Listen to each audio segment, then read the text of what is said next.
మన ఇంట్లో ఈ విధంగా కడ్డీలు అయితే తెచ్చుకుంటూ ఉంటాము. ఆ కడ్డీలు అయితే అయిపోయిన తర్వాత ఆ ప్యాకెట్ని అయితే పడేస్తూ ఉంటాము. అలా పడేయకుండా ఇప్పుడైతే ఈ కడ్డీల ప్యాకెట్ని 4 విధాలుగా అయితే ఈ విధంగా నేను వీడియోలో చూపించిన విధంగా అయితే కట్ చేయండి.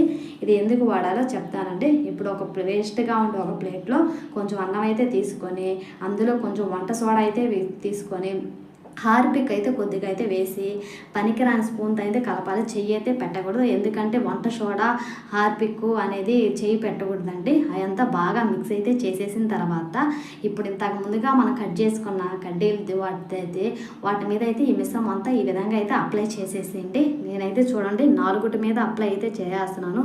మన ఇంట్లో అయితే ఎక్కువగా ఎలుకలు అయితే ఉంటాయి. కిచెన్లో అలా ఉండి సరుకులు మొత్తం అయితే పాడు చేస్తా. ఎలుకలు ఉంటే ఇంకా బట్టలన్నీ కొట్టేసి చాలా ఇబ్బందిగా ఉంటుంది. ఈ విధంగా ఇవి కానీ నైట్ టైం కానీ పెట్టేస్తే, చిన్నపిల్లకాలు ఉన్నప్పుడు అయితే నైట్ టైం పెట్టండి, చాలా జాగ్రత్తగా అయితే వాడండి. పెట్టేస్తే అసలుకి